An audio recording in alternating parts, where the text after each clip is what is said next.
Pauline, la vie autrement aujourd'hui. Oui, beaucoup d'entre vous ont sûrement adoré passer leur samedi après-midi au supermarché avec la famille, le caddie, le bruit dans les oreilles et les rayonnages blindés de monde. Aujourd'hui, je vais vous montrer qu'en allant faire vos courses aussi, vous pouvez trouver un monde meilleur. Et oui, un monde où les poireaux auraient un visage. Un monde où remplir son caddie deviendrait respectueux de l'environnement et même serait un geste un peu citoyen. Ça se passe près de Lille et c'est devant la caméra de Yann Numili.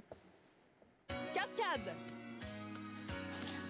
Aujourd'hui, je suis venue faire mes courses à Villeneuve d'Ascq, à une dizaine de kilomètres de la ville de Lille, dans un endroit qui ressemble à un supermarché, mais ce n'est pas un supermarché. Qu'est-ce que c'est?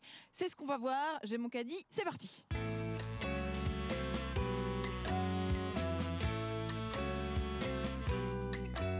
Bonjour Charles et merci de nous accueillir dans votre supermarché. Alors il a quoi de spécial ce supermarché?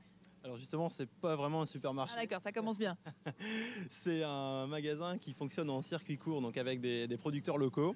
Et donc, on est spécialiste du produit frais. C'est-à-dire qu'au moins la moitié de nos produits sont des produits de la région. Et donc, on se retrouve avec le nom du producteur, la distance qui nous sépare de lui, la ville d'origine. Donc, on sait exactement de où viennent les produits frais qu'on a chez nous. Alors par exemple, ces oignons, ils sont cultivés à 6 km d'ici par Didier Marafin.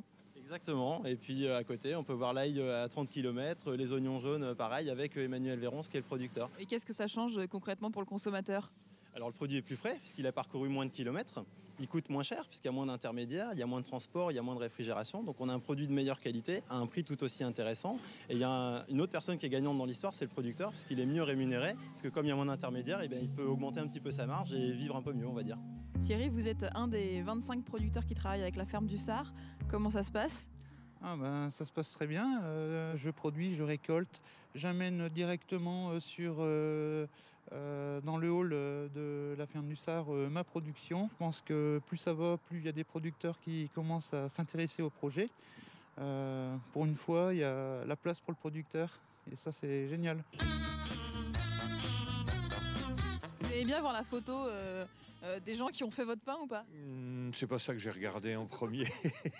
C'est plutôt le pain que j'ai regardé plutôt que la photo. C'est ça que je suis venu acheter, je suis pas venu acheter la photo. Mais le fait que ce soit des produits qui soient...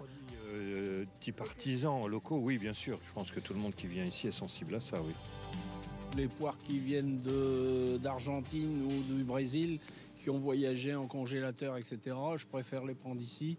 Elles sont de proximité et de saison. On met en avant les produits de saison. Donc il y a certains produits qu'on a toute l'année comme la tomate parce que certains clients veulent en avoir toute l'année. Mais en vrai la tomate ça ne pousse pas en hiver, mais on l'oublie. Il y a un certain réapprentissage de la saisonnalité aussi qui est à faire et le fait de mettre en avant les produits locaux, du coup on comprend que c'est les produits de saison et donc forcément on mange mieux. Pas mal. C'est marrant aussi, c'est qu'il y a un système d'abonnement à la ferme et vous pouvez mettre des notes sur les produits que vous avez achetés après. Donc si c'est super bon, vous envoyez une petite note, un petit smiley, vous dites que c'était super bon et le producteur reçoit les compliments. S'il y avait un souci et que le poireau n'était pas frais, le producteur est également au courant et vous êtes remboursé, on vous rembourse vos poireaux, vos navets. C'est vraiment top.